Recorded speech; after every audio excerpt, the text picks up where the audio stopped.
एका राम मंदिराच्या एका विषयामुळं, एका विद्यार्थी आंदोलनाच्या विषयामुळं, महागाईमुळं, बेरोजगारीमुळं, जातीयवादामुळं, धार्मिक विवादामुळं सध्या एका सरकारची अवस्था 12 वर्षामध्ये हे वर्ष अत्यंत वाईट मानावं लागेल अशा पद्धतीचे झाले. म्हणजे एक राम मंदिराच्या तिजोरीतली चोरी, ज्या रामाच्या नावावर ज्यांनी राजकारण केलं किंवा ज्या रामाच्या जीवावर मतं मागितली, त्या रामाने सुद्धा ओळखलं की इथं माझा फक्त मिसयूज होतोय. काय केलं रामाने? रामाचा चमत्कार पहा. म्हणजे ज्या व्यवस्थेच्या हातात राम मंदिराचे सूत्र आहेत त्यांनीच तिजोरी लुटली असं म्हणलं तर हरकत नाही. म्हणजे ज्या पद्धतीची घटना अयोध्येतल्या राम मंदिराच्या तिजोरी चोरी प्रकरणावरून किती हजार कोटी रुपये त्या ठिकाणी चोरी झाली किंवा तपासाअंती ते जे काही सगळं यायचं समोर ते येईल. एक याच्यानंतरचा दुसरा प्रकार म्हणजे विद्यार्थी आंदोलन. म्हणजे राम मंदिर या प्रकरणात केंद्र सरकारची नाचक्की झाली. नीट परीक्षा NTA जी नॅशनल ट्रेनिंग एजन्सी आहे त्यांनी कंडक्ट करायची असते. वेगवेगळ्या राज्यात प्रश्नपत्रिका फुटली गेली. महाराष्ट्रात तर 4 आरोपी सापडले आणि ते थेट NTAच्या अंतर्गत लोकांशी संबंधित आहेत. सरकारनं उशिरा का असेना कारवाई केली हे सगळं देशासमोर आहे. परंतु एवढं सगळं असताना सरकार म्हणून जी नाचक्की झाली, सरकारनं जी कारवाई करणं अपेक्षित होतं ते झालं नाही. आणि मग शेवटी शिक्षण मंत्र्याचा राजीनामा द्यावा लागला. लोक असं म्हणतात इतर राज्यांमध्ये सुद्धा घोटाळा झाला, पण तिथल्या मुख्यमंत्र्याचा राजीनामा का मागितला नाही? मग सुरुवात महाराष्ट्रापासून करावं लागेल. इथं तर 4 आरोपी सापडले, 4-5 जे काय असेल ते. मग महाराष्ट्राचे मुख्यमंत्री देवेंद्र फडणवीस राजीनामा देणार का? हा सगळ्यात महत्वाचा प्रश्न. आणि या सगळ्या गोष्टी ज्यावेळेस या देशात घडतायत, वेगळ्या वेगळ्या राज्यांमध्ये घडतायत, त्यावेळेस या देशाची परिस्थिती काय असेल सरकारला उत्तर द्यावं लागेल. पण सरकार ज्या पद्धतीनं आरोपीच्या पिंजऱ्यात अडकलं विचारता सोय नाही. राज्यात TET परीक्षेचा घोटाळा झाला. म्हणजे शिक्षकांची पात्रता परीक्षा कशा पद्धतीनं असली पाहिजे या सगळ्या गोष्टी, परंतु तिथं सुद्धा सरकार अपयशी ठरलं. केंद्र सरकारचं म्हणायचं झालं तर महागाई रोखू शकलं का? ज्या 2014च्या निवडणुकांमध्ये, मी हे गांभीर्यानं का तुमच्या समोर मांडतोय, 2014च्या निवडणुकीचा भारतीय जनता पार्टीचा मुख्य अजेंडा काय होता? महागाई. कुठं नेऊन ठेवलाय महाराष्ट्र? बरोबर आहे. प्रधानमंत्र्यांनी आणि इतर लोकांनी ज्या पद्धतीनं मतं मागितली किंवा ज्या पद्धतीनं मतं मागण्याचा प्रयत्न केला त्या सगळ्यामध्ये आज 2026 मध्ये 12 वर्षानंतर सरकार अपयशी ठरलं. या आणि अजून वेगळ्या मुद्द्यांवर चर्चा करायची. सर्वप्रथम मी पुण्यातून ऍडव्होकेट संतोष शिंदे ऑफिशियल या आपल्या हक्काच्या युट्यूब चॅनलवर मी सर्वांचं मनपूर्वक स्वागत करतो. विनंती एवढीच आहे, हा व्हिडिओ शेवटपर्यंत पहा, जास्तीत जास्त शेअर करा. सगळ्यात महत्वाचं, नवीन असाल तर चॅनल सबस्क्राईब करायला विसरू नका. मुद्दा महागाईचा आहे, त्याचबरोबर या देशातल्या सर्वसामान्य माणसांच्या जगण्याचं आहे. आज घरातली चूल एखाद्या व्यक्तीच्या कशी पेटते? पुण्यातलं एक कालचंच उदाहरण आहे. आर्थिक विवंचनेतून एका पिलई नावाच्या कुटुंबानं, म्हणजे काय 7-8-10 वर्षाची मुलगी असेल, तिला घेऊन नवरा बायकोने आत्महत्या केली. संपूर्ण कुटुंब संपलं. याला जबाबदार कोण आहे? सरकारचं म्हणजे अत्यंत बेकार धोरण. या सगळ्या धोरणाला जबाबदार कोण आहे? सरकारच्या ज्या नीती आहेत. महागाईवर सरकार कंट्रोल करू शकतं का? बेरोजगारीवर करू शकलं का? इतर गोष्टीवर करू शकलं का? उत्तर आहे नाही. आणि मग लोक आर्थिक दृष्ट्या विवंचनेत आले, महागाई वाढली, बेरोजगारी वाढली आणि मग हाताला काम नाही.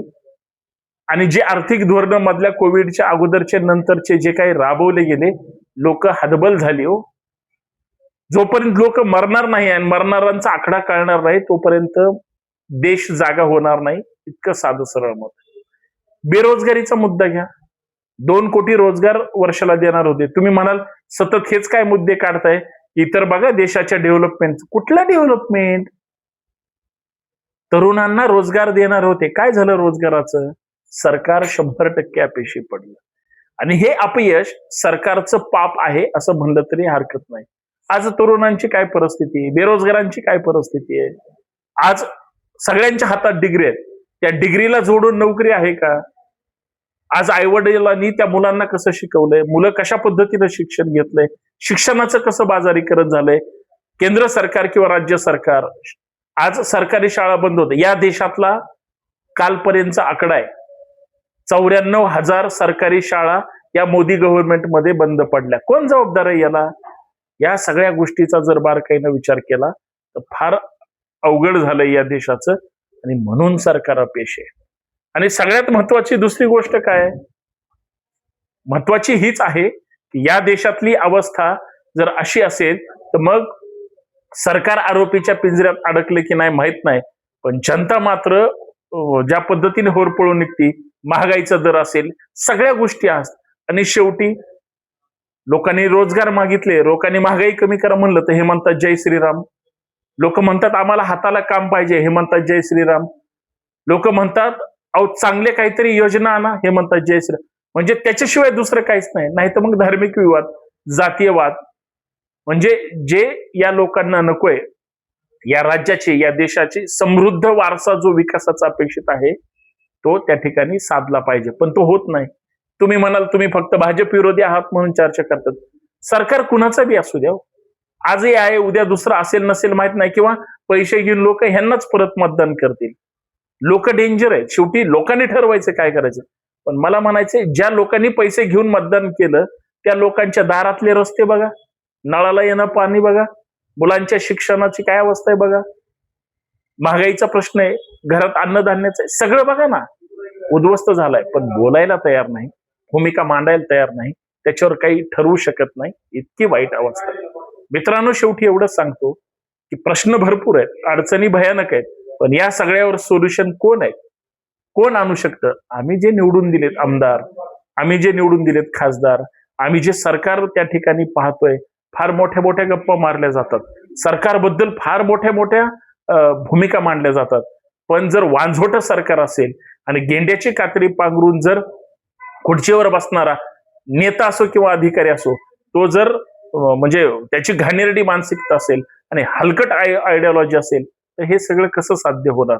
चांगल्या विचाराचा एक कार्यक्षम अधिकारी, एक तुकाराम मुंडे इतर अधिकाऱ्यांना होता येत नाही, एक तुकाराम मुंडे या देशातल्या राजकीय व्यवस्थेला सुद्धा होता येत नाही. म्हणजे याचा अर्थ प्रशासन किंवा सुशासन कोणालाच जर चांगलं राबवायचं नसेल तर मग ही जी या देशाची अर्थव्यवस्था आहे ती गडबडल्याशिवाय राहणार नाही. आज देशाच्या प्रधानमंत्र्याला राजीनामा द्यावा लागेल अशी देशात परिस्थिती आहे, राज्याच्या मुख्यमंत्र्याला पण राजीनामा द्यावा लागेल अशी परिस्थिती.